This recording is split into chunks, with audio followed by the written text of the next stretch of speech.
Hello everyone, Justin. Welcome back to my game corner. Today we're back with Dark Knights, and I am recording this immediately after the last part because I want answers on who the fuck this guy is, alright? I step back and almost stumble over my own feet in shock. He seems as surprised as I am. His eyes are a mysterious yet oddly familiar shade of gold. Judging by his odd uniform, he must be from the elite class. Do you normally hang out in there? The man narrows his eyes and glares fiercely at me. Mind your own business. His eyes trail down to her shirt, just stained crimson red. I don't feel safe! Is that blood? Yikes, he must be hurt pretty badly. Are you sure that blood came from him? Are you sure? The blonde grunts quietly as he closes his eyes. I quickly run to get a first aid kit. The man is still sitting inside the locker when I return. Didn't I tell you to mind your own business? His voice sounds weak, yet his expression is serious. Ignoring his tough guy act, I kneel down beside him. Let me clean this for you. Reach out to help him, but he slaps my hand right away. Whether you like it or not, it should be treated. There's nothing you need to be considered about. He grabs his chest and coughs up blood. Jesus Christ! Is this Juno's older bro? Feels like it. I don't know. Cannot simply sit and watch. With bandages in hand, I roughly brush his hand away and start unbuttoning his shirt. Once his torso is revealed, my eyes widen. There's a deep gash in his abdomen and a slash across his stomach, both of which were bleeding profusely. I help him turn around and find another wound on his back. How in the world did you manage this? The man pushes me away and covers his wounds with his blood-stained shirt. Stand up and tell him that I'm going to call an ambulance. But before I can get away, he grabs my wrist. No. Keep this a secret from everyone. Despite his injury, his grip is strong. Not knowing what else to do, I agree to his request. After his grip loosens, I kneel down beside him and open his shirt to look at the wound once more. At least let me help you. Fine, there's a bullet in my chest. Take it out for me. I'm not sure I'm qualified to do that. It'd be pretty messy. Just do it. Doctors study a whole field of ballistics science to deal with this stuff. The very best, I will leave a huge scar. Oh, isn't like I can reach there myself. Still, I believe in you. I dig around in the first aid kit until I find something to remove the bullet with. Luckily, there's a pair of large tweezers at the bottom of the bag. Fastened a little more roughly than intended, I pull the bullet out of the man's chest. Not once does he make a sound. The wound is deeper than I expected. I'm surprised he can remain conscious after so much blood lost. Stabbed and shot? What kind of trouble did this guy get into? Ugh, thanks, I guess. Man smells lightly while peering down at the bloody mess that is his abdomen. This fucker. Oh my god. At least he says although he says it is unnecessary. I pull out a few more bandages and bind his torso. Thankfully, the bleeding seems to slow down. I stay by his side until he mysteriously stabilizes in record time. By the way, what's your name? Call me Roya. I'm already familiar with you, Miyoko. Oh gosh. Hope this guy isn't another stalker. I've never seen you around school. Are you an elite student? Huh. Is that what it's called? I like it. It suits me well. Anyway, care to explain why you're chilling in the locker with those awful injuries? Curiosity killed the cat. There are things you're better off not knowing. You always sass the people who help you out. I pout at Warrior's attitude. This guy is such a pain that I want to punch him even when he is injured. Sorry, that was ungentlemanly of me. Thank you, Miss Cutie Does. Oh, really? Why'd I say that? Why had he thrown enough fuel in the fire and air? Karen's cabin fever video. Link up here live once again, babies! It's Miyoko. Warrior buttons up his shirt, seemingly satisfied. I still cannot believe he can act so calm with a wound like that. Let's keep this incident our little secret, alright? Why? Just do it. Unless... Warrior leans forward and lifts my chin with his hand, forcing me to look at him. His mischievous eyes bore into me while he moves his face closer to mine. What the heck is he trying to do? In reflex, I push him back. Warrior practically topples over, grasping at his stomach. Right into my weak spot.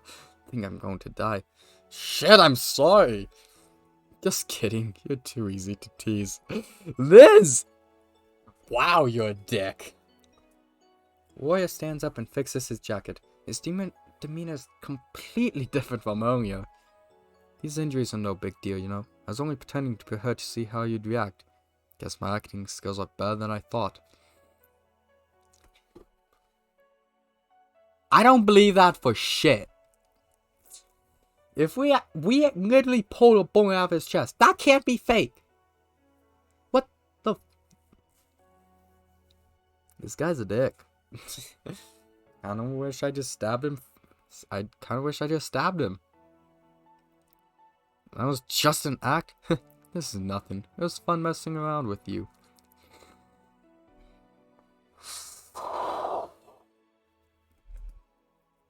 What about the blood on your shirt and the lacerations? Warrior chuckles and pats my head. Not much experience with wounds, huh? No need to worry. Well, see you around. What it was with that guy? There's no way he was actually faking it. I've seen people with paper cuts who couldn't keep it together. I have to clean my hands before someone thinks I had a nosebleed or something. I pushed my thoughts to the back of my mind before locating a broom and heading back to the classroom. I leave earlier than usual and decide to go visit the mansion. I've not actually been to the mansion during the day. I wonder if it'll be less spooky than at night. After a short while, I reached the mansion and checked the garden for signs of Junoru. He isn't here. His classes might not have ended yet. I walk up to the front door and examine the chains. Oh right, there's another entrance. I head to the backyard to search for the hidden doorway. After searching for a while, I give up. I don't remember where it is. Jeez, this is more difficult than I thought. I'm leaning against the wall and let out a sigh. Then suddenly, the wall collapses. Oh, God, I need that sigh.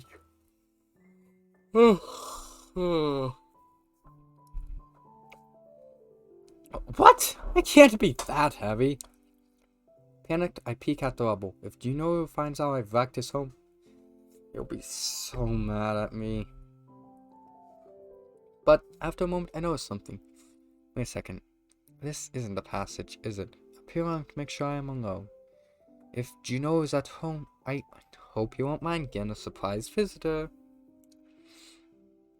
The farther I walk into the passage, the darker it becomes. The mansion is bigger than I remember. Doesn't help that I can barely see while I'm walking. I slow down, using the wall as my guide. I eventually end up in a huge room. The lights of the setting sun shines through the windows and catches on even more antiques than I noticed the last time I was here. Oh, wow, look at that. Some of these actually seem brand new. Juno has no reason to be embarrassed about living here. Anyway, I don't think he's down here. Maybe I should check the next floor. I carefully head up the stairs. I wonder where his room is. Next room I enter is pitch black. I have to stumble around, using the wand to guide myself. Is there a light switch somewhere? It is too dark. All of a sudden, my foot hits something and I trip. Ouch! What's that? I slowly get up and check the place where I tripped.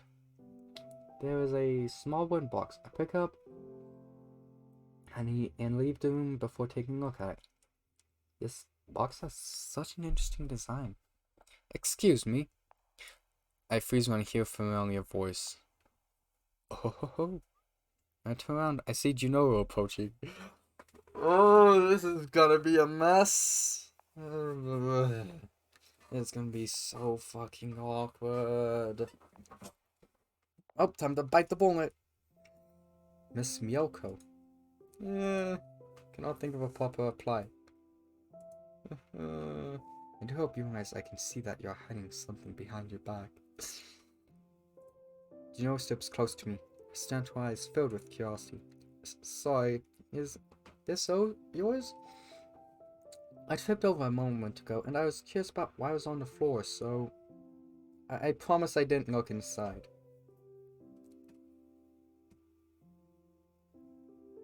Warrior.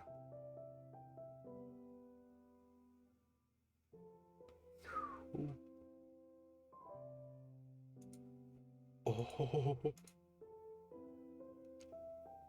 After I hand the box to Juno, walks into the room I have not yet checked and leaves it there. I shouldn't have come in here without your permission. I'm really sorry. I figured you'd be here, but that was no excuse. Juno pauses for a moment, keeping me in suspense. That bar, yeah, fucking, Roju, what the hell was his name again? I already forgot. That dude is Juno's older bro. Like, has to be, right? Like, I don't feel like they could be friends. But his attitude was... But he kind of fits... How'd you describe him? Just nothing like him in terms of appearance and personality. And Mr. Roy...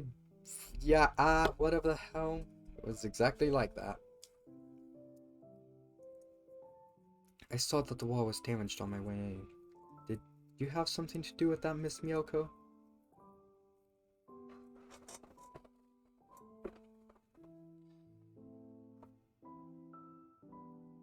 My cheeks are scorching with shame.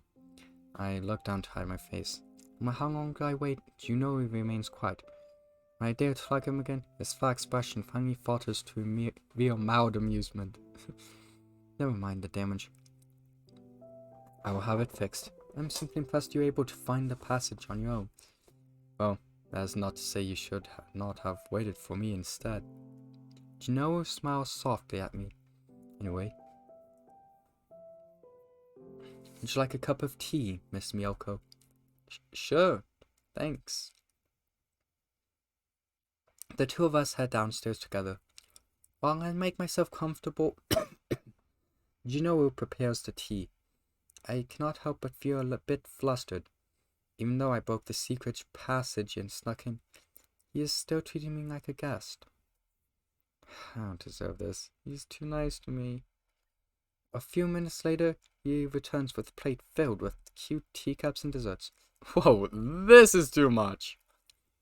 Juno cants his head, bemused.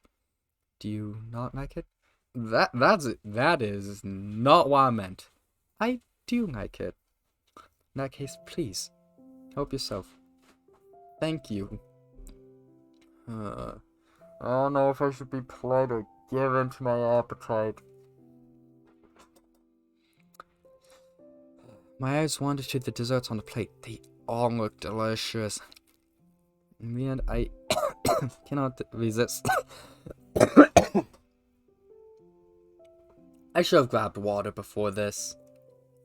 In the end, I cannot resist the urge to try them all. It would be impolite not to take anything after he prepared so much. Juno glances at me as I reach out for a piece of cake. This is delicious. Aren't you going to eat too? Perhaps later. There are still plenty of desserts. So eat as many as you would like. By the way, what was so dire that you felt the need to break into my home? Did something happen? No, nothing like that. And again, I'm sorry about the wall. I swear I'll pay for the repair somehow. Please, do not stress about it. A wall can easily be fixed. Trust, however, not so much. Alright, how do you normally enter? Is there another entrance? I use that secret passage all the time. If you normally use it, then why is it secret? It was supposed to be a secret for outsiders. I suppose it will need a new name that I have now that I have showed it to you.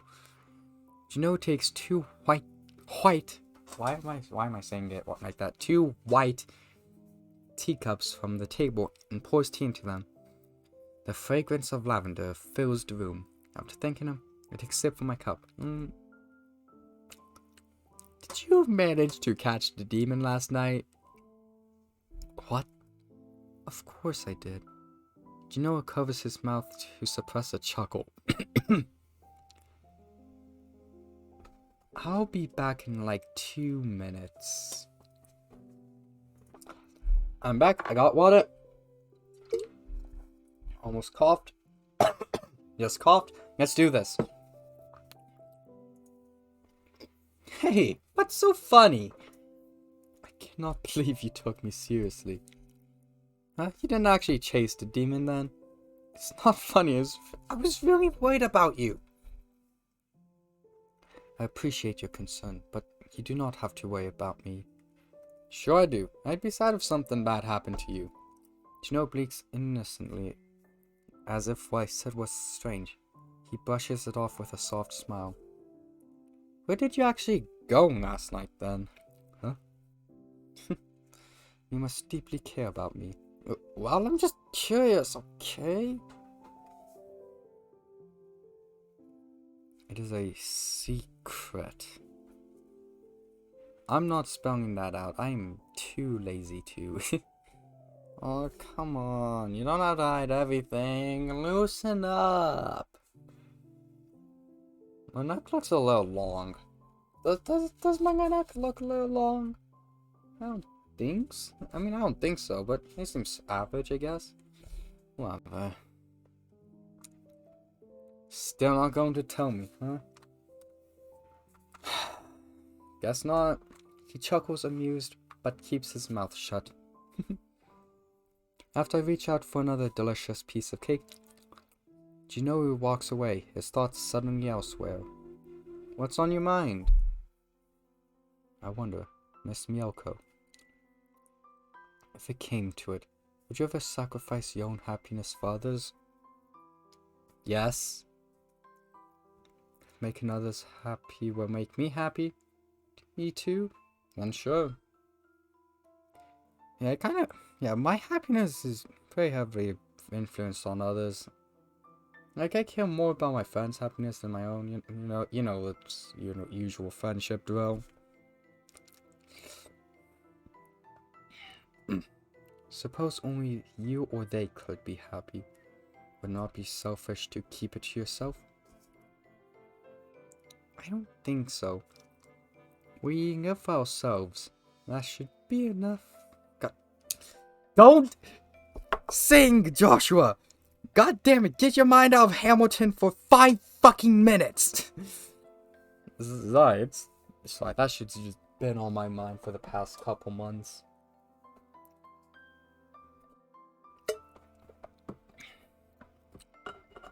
That should be enough reason to make your own happiness your first priority. Besides, you can't make someone else happy if you're sad, right? What if someone was only living for the sake of being alive? Unable to even enrich the lives of those around them? What is the purpose of an existence that only brings disaster? Are you talking about yourself? I can't understand why you would think of yourself that way. I have lost my reason to... Never mind. You can be honest with me. Please. Jino lets out a deep sigh and takes a sip from his teacup.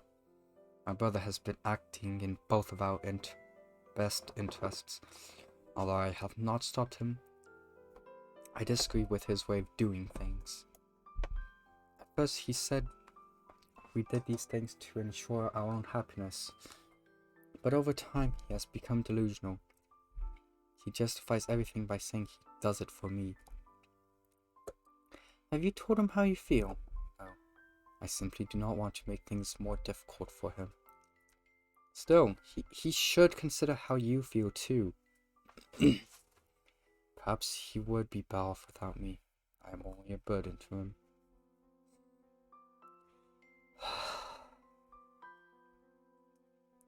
That only make you both happy though? Doubt shimmers in Juno's eyes. It is too difficult to predict the outcome of something which has not happened. Regardless, he is my only family. I do not want him to get into trouble on my behalf. May I ask what he's been doing? That is not for me to say. Either way, don't give up on him yet. If he's doing whatever it is for your sake, then he obviously cares about you too. Thank you. Jino how smiles and takes the last sip of his tea. I get the impression he has been bottling these feelings for a long time. We spent the rest of our afternoon bantering. When I first met Jino, I thought he did not enjoy talking. I'm glad to have gotten to know him better. We have had so much fun that I lost track of time.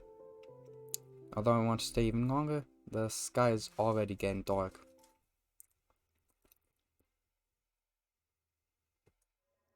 A few feet from my house, I take the keys out of my pocket. Before I can reach the door, however, I hear strange noises behind me. As I turn around, I notice a shadow encroaching upon me. Oh my god, what the fuck? What? Although I'm steps away from the front door, I do not have enough time to open it and get away. I have to shake off the shadow first. Run! My heart pounds rapidly in my chest as I zigzag down the neighborhood. Somehow, I end up at the park. Oh my goodness, how many times have I been followed this month? The kid from school makes sense, but now there's a random weirdos trailing me? I seriously need to be more careful. Wait, is this the same stalker who's been following me around for the past week? I try to catch a glance at my pursuit, but between the darkness and distance, I cannot see her face. In fact, based on her jerky movements, she seems more like a corpse than a living person. I can't keep running forever. I have to do something. Anything! Out of the corner of my eye, I notice a large tree branch. It seems to be as good a weapon as any.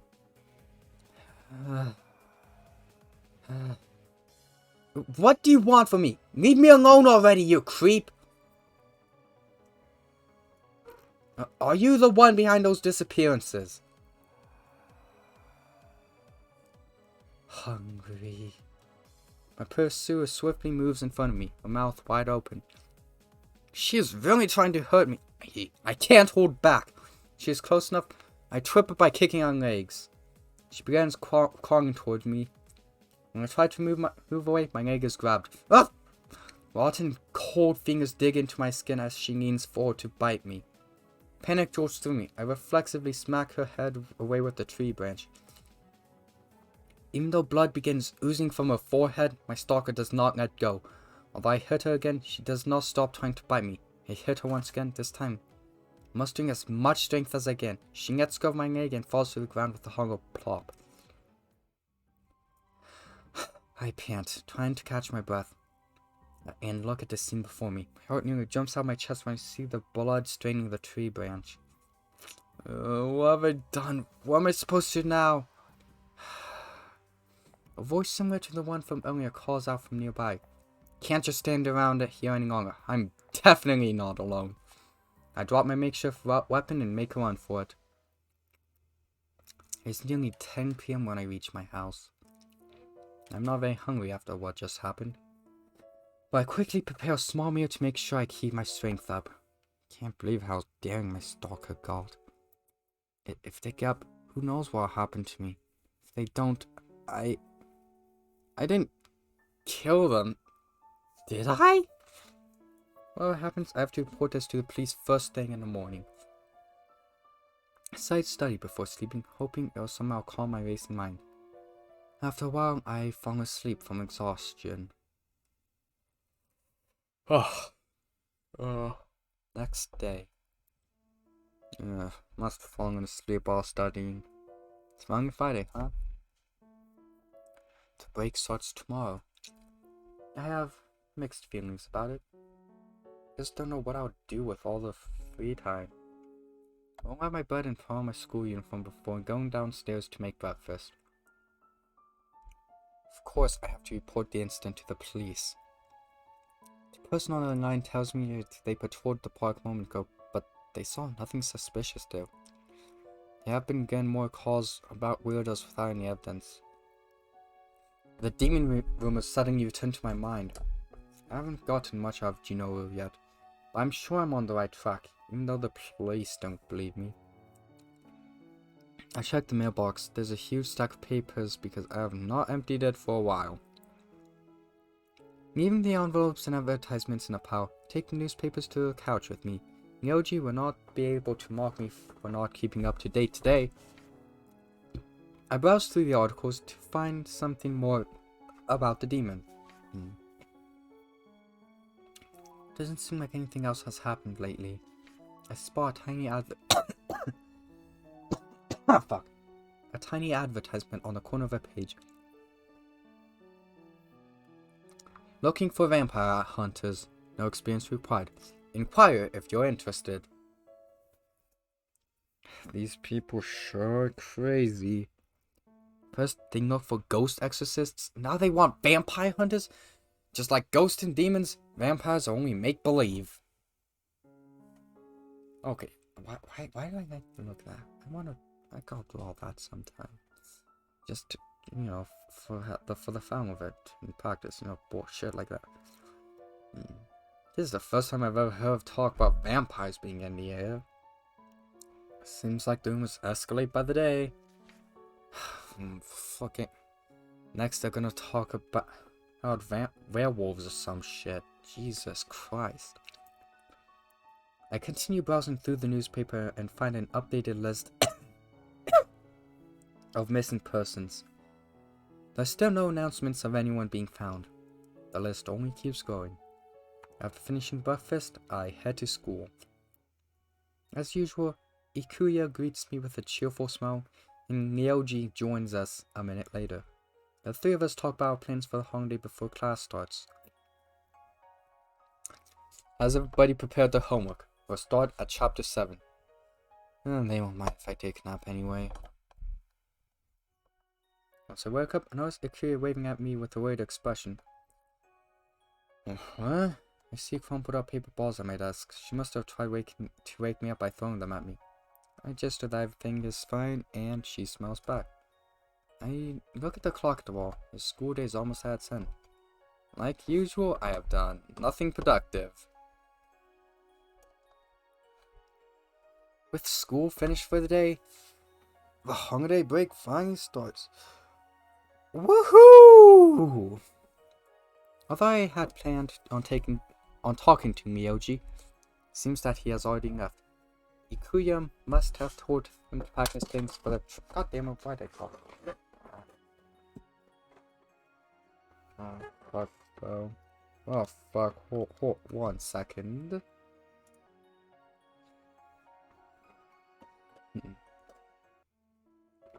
Clearing my mind of school-related thoughts, I lazily throw myself onto the couch. Now that I have time, I can investigate those disappearances in more detail. Juno has also been on my mind a lot lately. Now that I think about it, I visit him so often that I probably seem like a stalker.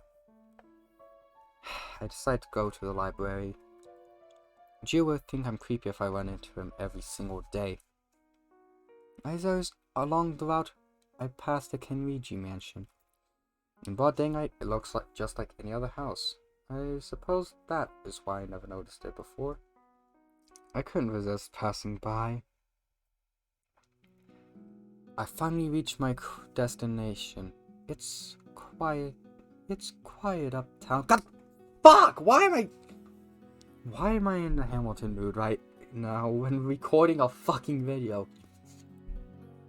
It is quieter than usual. I have the whole library to myself. Find myself a comfortable spot and put my bag on the table to unpack my books. Exam semester wants to break us over. So it's best to start studying early. Which subject shall I read first?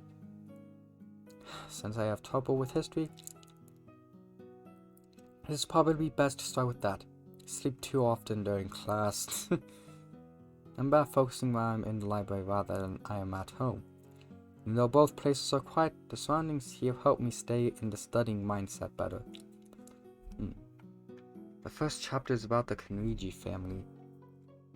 I am so fallen behind. Why are we even learning about local families anyway? I sigh, but nonetheless decide to keep reading. The Kenrijis resided in a mansion that was built in 1702. The home was partially burned down 70 years later, but then reconstructed in 1840.